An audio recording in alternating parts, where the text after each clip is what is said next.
Have you forgotten that you're living here rent-free thanks to your husband's generosity? My sister-in-law's words stung as she moved in, freshly divorced and demanding to see her room. I don't need your input, just show me where I'll be staying, she retorted, bristling with newfound independence under our roof. My husband inviting her here. What a reckless decision. This self-centered duo will pay for this, I seethed, plotting my retaliation. My name is Sophia. Since marrying Sam, an engineer who can work from home, we settled in a small town near my childhood home. Country life has its challenges, but the community is kind and the surroundings are peaceful. Sam, originally from the city, seemed to embrace rural living. The locals are so warm-hearted, it warms my soul to hear Sam say that. Sam travels to New York City's headquarters once a month, visiting his family and updating them on our lives. My parents own a large estate in town where my brother, his wife, and my parents reside. They're all wonderful, down-to-earth country folk who often lend a hand with food and support, I explained. Though Sam and I hadn't started our own family yet, watching my brother's bustling household made us eager to do so. However, it seemed parenthood would have to wait a bit longer for us. While Sam and I enjoyed a peaceful life together, one point of contention was our differing views on starting a family. I'm not quite ready, Sam would say, tempering my desire for children. But for me, the urge to become a mother grew stronger each day. We married later in life, and while Sam was content to wait, I felt the pressure of time as a woman. Sam, I really want us to start a family soon, I plead, only to hear his familiar response. Work is demanding right now, let's wait a little longer. When exactly is a bit more, I pressed Sam with a hint of frustration, but his response was evasive. I'll bring it up when the time is right, just leave it be, he retorted. His demeanor towards me grew distant, possibly due to work stress. Fine, was all I managed to utter. As time passed, our relationship suffered, and a year slipped by. Then one day, Sam abruptly announced, my sister is getting divorced. I recalled that she had been married for about 2 years and lived in New York City, but Sam's casual mention left me puzzled.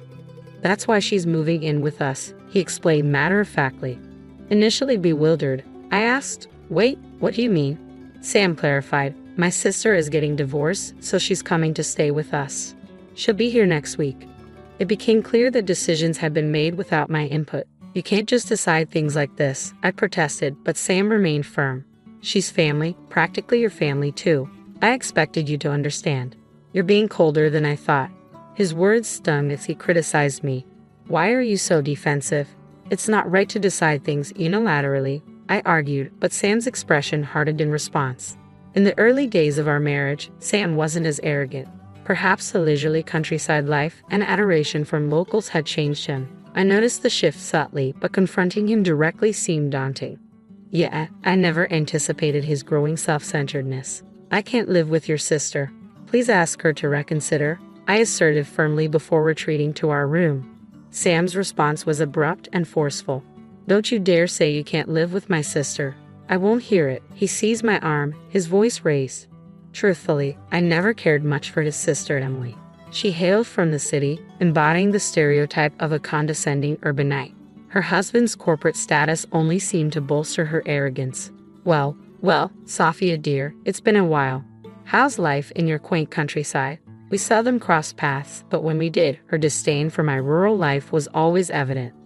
Emily always made a point of boasting about her husband. My husband is a top executive at a major corporation. You two are lucky to lead such a laid-back life in the countryside, she remarked with a sarcastic tone. Refusing to be intimidated, I replied, yes, thanks to you, we're savoring every moment. Emily, always eager to outdo others, took offense. Well, it's easy to get by with less in the countryside. Living in the city like us, it's a different story, she snapped. I wanted to retort immediately but kept my composure. I suppose we've each learned something valuable, I remarked calmly. Yet the satisfaction of country living differs greatly from city life. Emily was momentarily speechless but quickly fired back. Enjoy your frugal existence then. Her demeanor left me bewildered. I had never encountered someone quite like her. If I had to live with her, it would be unbearable. I was determined to prevent it, but despite my efforts to persuade Sam, he remained stubborn. Just 2 days before Emily was set to move in, I received a call from her. Expecting her usual rudeness, I answered hesitantly, hello. Emily sounded irritated at my tone. What's with the attitude? It's rather rude, especially when I've taken the effort to call you. Emily was as irritable as I had anticipated. So, Sam told you I'm moving in, right? You better take good care of me. It shouldn't be hard for you, since you've been lounging around all this time. I'll be disappointed if you don't listen, she chided. Her relentless chatter and entitled attitude didn't sit well, considering she was about to rely on others. Emily, I heard about your divorce and your plan to stay here, I remarked with a touch of sarcasm, but Emily remained unfazed. Yeah, so what? People split up all the time, don't they? I got tired of city life, so I thought I'd try the countryside for a change. Any objections? She shot back, her tone aggressive. Well, I didn't give you permission to move into our house, I asserted firmly, but Emily chuckled on the other end of the line. Why would you have a say? This is Sam's house, isn't it? You do realize he's the one paying the bills, she retorted, revealing her misconception about the ownership of our home. On the agreed-upon day, Emily arrived at our doorstep as promised.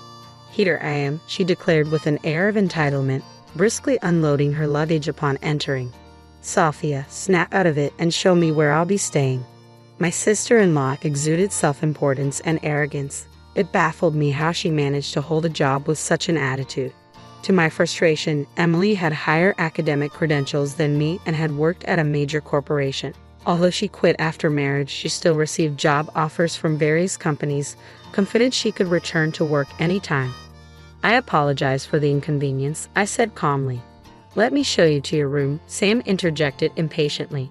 All right, no need to rush. Your bags must be heavy. Feel free to head to the living room first, I added, gesturing for Sam and Emily to precede me. After suggesting tea, Emily appeared to accept my hospitality and followed me into the room. As I served them tea, I broached the main topic. Emily, I understand it's been a long journey, but you can't stay here, I began. What do you mean, Sophia? Emily dismissed my statement. This is Sam's house, isn't it? He's the one paying the rent. Have you forgotten?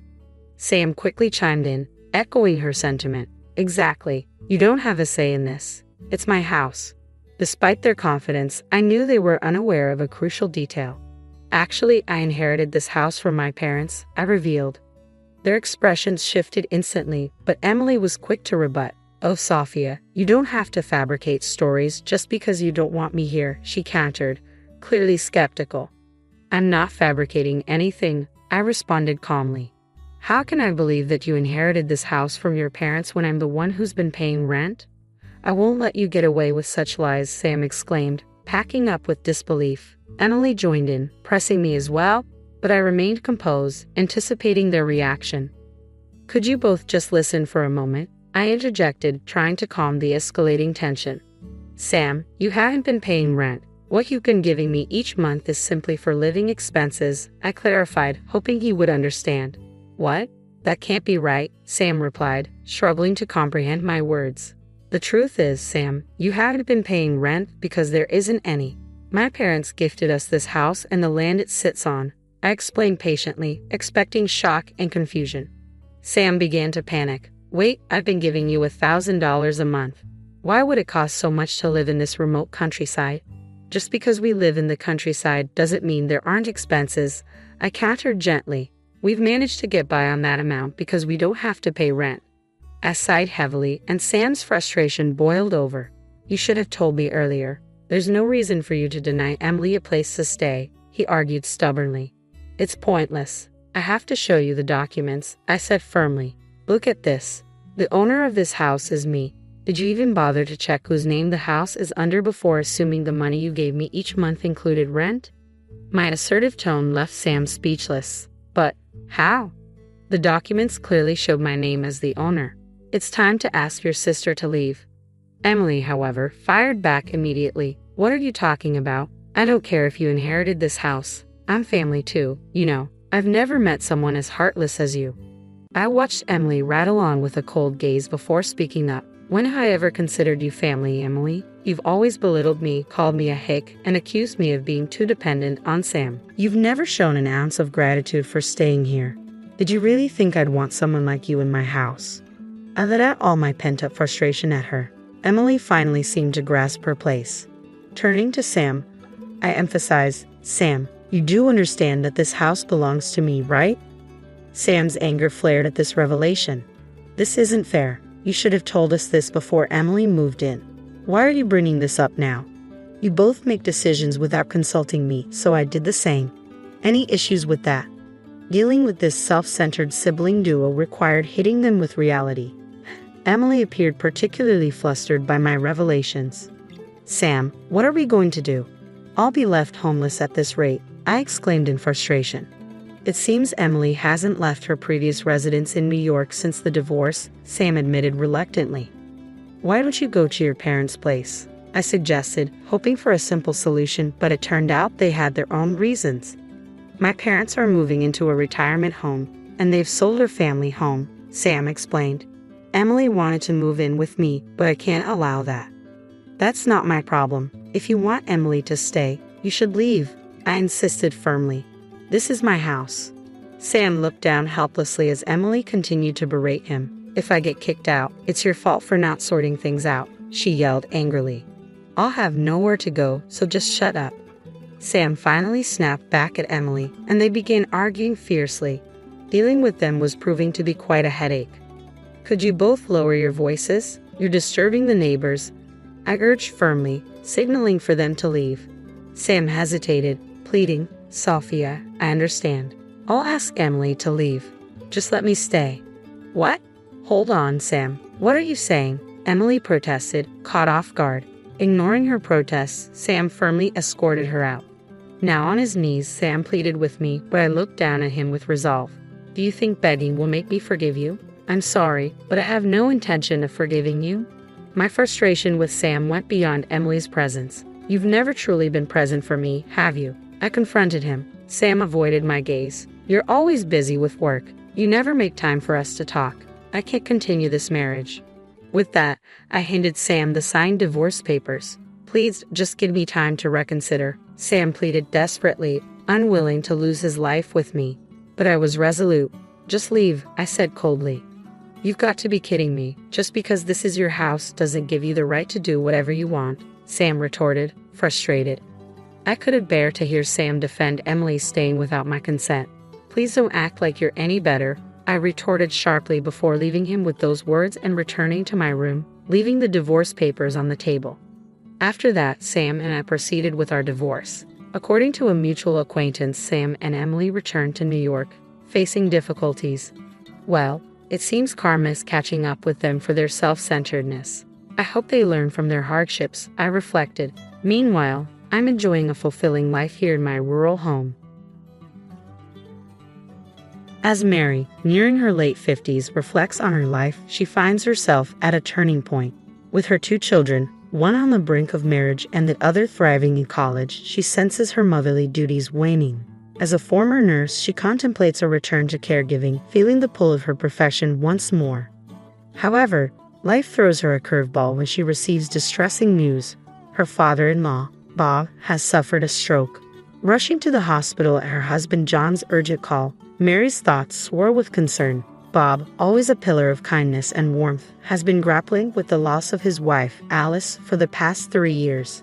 Despite Mary's efforts to uplift his spirits through family gatherings and outings, she's noticed a gradual decline in Bob's energy. Just as she begins to see glimmers of his old vitality returning, the news of his stroke hits her like a thunderbolt. Arriving at the hospital, she finds Bob's daughter and son-in-law engaged in conversation, a mix of emotions swirling within her. Apologies for my tardiness. How's Bob holding up? I gasped out, hurting to catch up with John's sister, Isabella. Her response was a sigh of irritation as she glanced my way. Clearly annoyed. You're late. We're in a hurry. Can you handle this?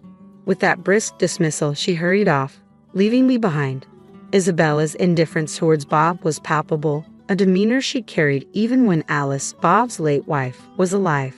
Despite Bob and Alice's unwavering kindness, Isabella remained aloof, untouched by their warmth. Left alone in the waiting area, I paced nervously, my thoughts consumed by Bob's condition. Meanwhile, John rushed in, his concern evident in the beads of sweat on his forehead and his soaked dress shirt. "Mary, how's Dad?" he asked anxiously. I shook my head, indicating I had no updates yet. John's reaction was visceral. He dropped the bags he was carrying, his complexion draining of color. "No, that's not what I meant," I reassured him quickly. "He's still in surgery. We're waiting for news." Relief washed over John, evident in the way he retrieved his fallen bags and slumped into a nearby chair. "Should we brace ourselves?" I hurried over to John, who teetered on the edge of tears, and placed a comforting hand on his back. "It'll be all right," I murmured, feeling utterly helpless with no words substantial enough to offer solace. Hours ticked by before the surgery's conclusion, and we were ushered into a small room by the doctor for an update. "The surgery went well, but there may be lasting effects," the doctor explained gently, indicating that Bob would require ongoing care. While our hearts hoped for Bob's swift recovery, the reality of caregiving loomed, a responsibility that would involve Isabella and her husband. John and I decided to reach out to Isabella to discuss the next steps. After a conversation, we agreed to convene at Bob's home, a gathering necessitated by the circumstances while Bob remained hospitalized. "I won't be his caregiver," Isabella declared bluntly, sending shockwaves through John and me. "But what are we supposed to do then?" I countered, baffled by her indifference. Isabella, nonchalant, continued toying with her meticulously manicured nails, a stark contrast to the gravity of the conversation. Her husband, Tom, simply nodded along. "What about a nursing home?" I suggested, met with Isabella's vehement refusal. "I'm not wasting money on that. This is what happens whenever I get involved," she snapped, shooting me a venomous glare. "It's like my opinion doesn't matter, so I keep quiet. If he can't go to a facility and neither of you will care for him, what's the plan?" John pressed, frustration seeping into his voice. "That's why you should handle it. I don't want some burden in my home," Isabella chuckled callously, pushing me to my breaking point. "Enough. He's your father, for heaven's sake," I snapped, my patience wearing thin. "I don't care. Why am I expected to bear the responsibility just because he's my father? He's John's father too. I've been saying you two should handle it." I don't have a response to that. "We'd love to care for him at home, but our house isn't equipped for it," I explained, feeling the weight of reality pressing down. "There are too many obstacles, stairs, uneven floors, to bring my father-in-law here. We need significant renovations and we simply can't afford it." "Mary, you're trained in caregiving, aren't you? It shouldn't be a big deal," Isabella remarked smugly, her tone grating on my nerves. John shared my frustration, and we silently agreed to table the discussion for now, retreating from his parents' home. "What's our next move, Mary? You mentioned considering a return to caregiving," John inquired, his concern evident. "It's not just about the job. We have to make this place safe for Dad, and that's a financial challenge," I replied, trying to reassure him. "You're right," John conceded, acknowledging the daunting road ahead. "I estimate it could cost around $100,000. That's just a ballpark figure, but considering the modifications needed for the entire first floor to accommodate him, that's roughly what we're looking at." I mused aloud, grappling with the daunting financial reality. With our eldest still in college, we simply don't have that kind of money. We're still paying off the mortgage, and the thought of taking on another loan for renovations is overwhelming. It's a difficult decision, but should we consider a facility for him? The question is, would he even be able to get in? The wait lists are long, and the expenses significant, and I doubt Isabella and her family would offer any assistance. It feels like we're stuck with no viable solution. Deciding to at least listen to my father-in-law's perspective, I made my way alone to the hospital where he was admitted. Stepping into his room, I was greeted by a sight that lifted my spirits. My father-in-law, visibly improved, greeted me with a warm smile.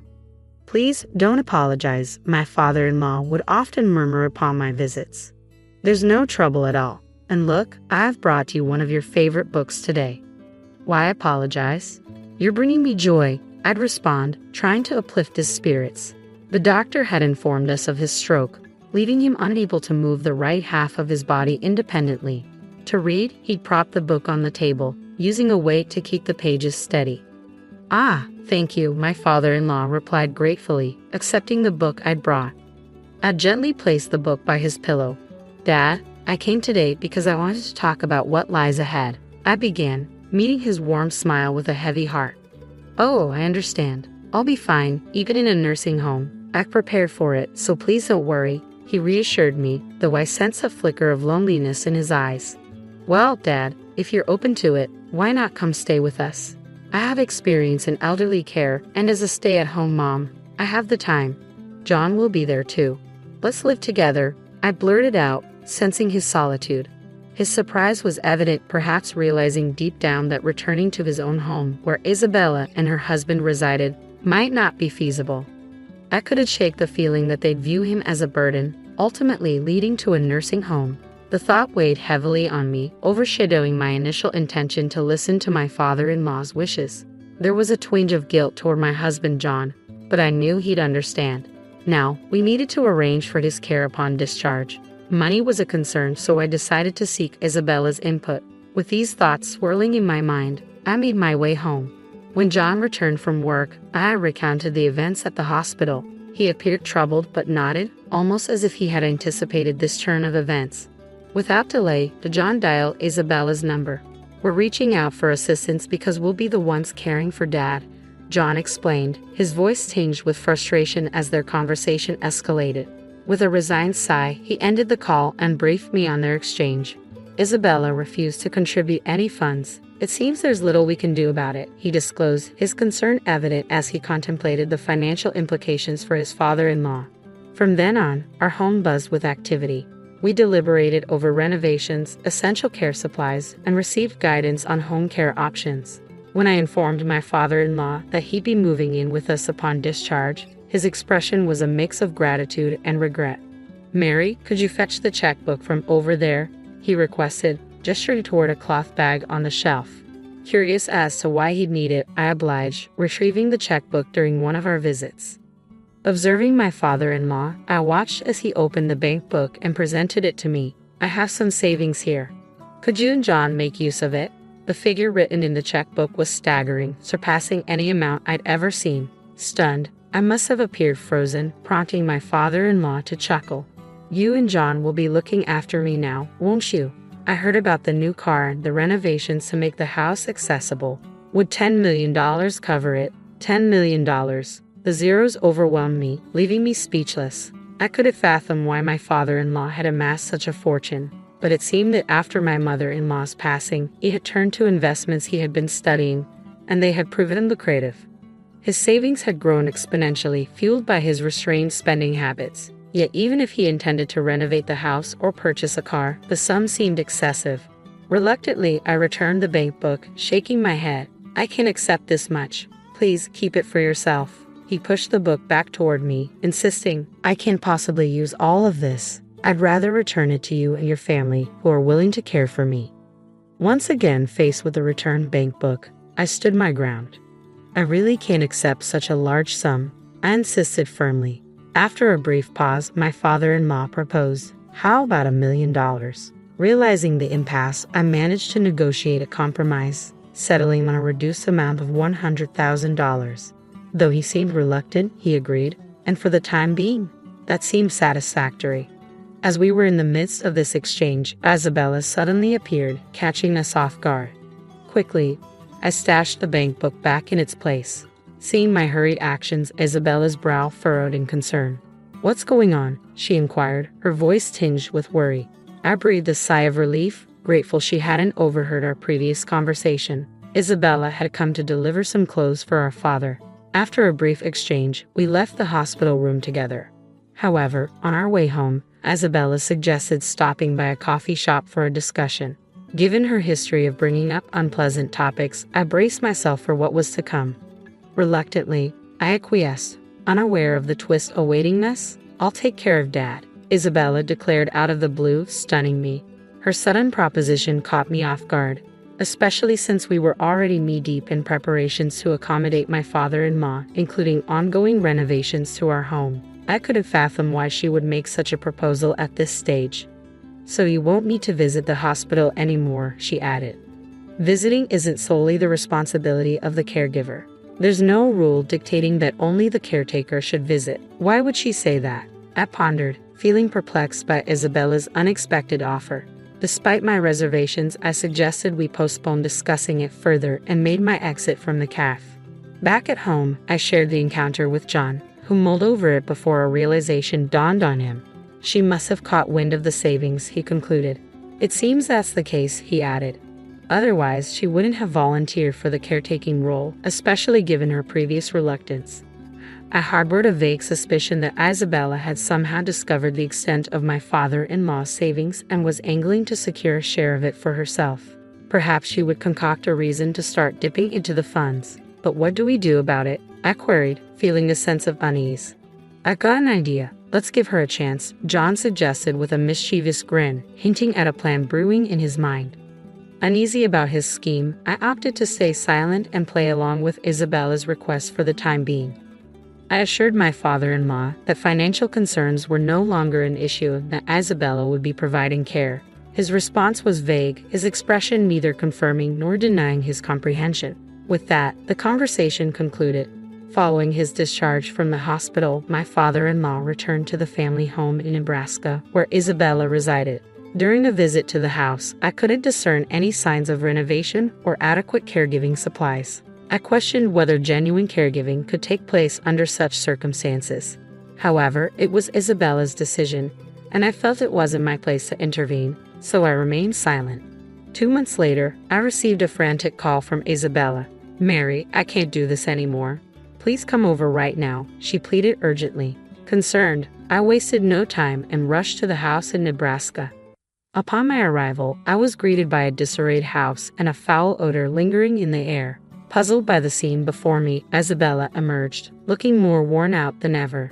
Dark circles shadowed her eyes, and her movements were unsteady. "Are you all right?" I asked, rushing to her side, alarmed by her condition. Isabella grasped my hand tightly and muttered, "Get rid of that." Confused at first, I managed to calm her down and coax an explanation out of her. It appeared that she had underestimated the demands of caregiving. From assisting with mobility and meals to managing incontinence, including dealing with diapers, the responsibilities had overwhelmed her. She felt incapable of managing anything, not even attending to her own needs. I reassured her that I couldn't make any immediate decisions but promised to reach out as soon as possible. With a heavy heart, I carried this burden home with me. "It's been 2 months already." "Impressive," John remarked, glancing at the calendar. It seemed he had anticipated this turn of events. He suggested we pick up my father-in-law on his next day off, and I readily agreed. A few days later, as we arrived at the family home in Nebraska, my father-in-law was already packed and prepared to depart. Relief washed over me knowing we could finally bring him home. Just because I endured for 2 months and used to live here doesn't mean I don't deserve compensation. "I think $5 million sounds fair," Isabella declared suddenly as we were assisting my father-in-law into the car. I froze in disbelief. John, too, was taken aback, turning to face Isabella with a mixture of surprise and dismay. But she remained unfazed, sporting a smug expression. "Isabella, what on earth are you talking about? This isn't the time or place to discuss money, especially not in front of Dad. Remember, he raised us," John reasoned, attempting to appeal to her sense of decency, but his words seemed to fall on deaf ears. "I'm his daughter. It's only fair that I get compensated," Isabella retorted defiantly, her audacity catching me off guard. How could she be so brazen? Appalled by Isabella's attitude, I couldn't hold back. "Isabella, discussing money in this manner is completely inappropriate. Besides, you've already received funds," I interjected, my father-in-law echoing my sentiment with a disbelieving expression. "That's all gone now. Just $5 million. What's the harm in that? If you're just going to squander it away, you might as well put it to good use, sis." Isabella's callous words towards her own father left me speechless. Even my typically composed husband John was visibly enraged, his face flushing red with anger as he glared at his sister. "John, it's all right. She's stating the truth." Bob, my father-in-law, attempted to calm his incensed son. Then, turning to Isabella with a stern demeanor, he delivered his verdict. "Isabella, you are no longer welcome in this house. Leave immediately." His tone was cold and final. Stunned by his words, Isabella stood frozen in shock. What are you saying?" "I'm your daughter, Dad," Isabella exclaimed in disbelief. "I have only one child, my son, and this woman beside me, Mary, is my daughter-in-law. I no longer recognize you. Leave with your foolish husband." Bob, my father-in-law, responded with a sternness that startled me. I had only known him to be gentle and soft-spoken, but now his eyes were steely, commanding no opposition. Even Isabella seemed subdued by his authority. "Shall we depart then? We're relying on you moving forward," Bob continued, his demeanor shifting back to its usual warmth as he addressed me. With no other recourse, John and I complied with his directive. As we drove away, leaving Isabella behind in stunned silence, it felt surreal. Later, we learned that Bob had arranged with his lawyer to draft a last will and testament, ensuring that the inheritance would solely benefit John and guaranteeing that Isabella would not receive any portion of it. With Isabella gone, the house stood vacant and John and I expressed our desire to reside there. Bob gladly agreed. Isabella and her husband relocated to an apartment, but it became evident they had been tapping into Bob's finances even when he was in good health. Their extravagant spending habits landed them in debt, and now they struggle to settle it. Each day, I can't shake the feeling that this downfall was bound to happen for someone like Isabella, who lacks respect and gratitude towards her parent, regardless of biological ties. While tending to Bob's needs presents its challenges, my background in caregiving allows me to handle it without feeling burdened, and I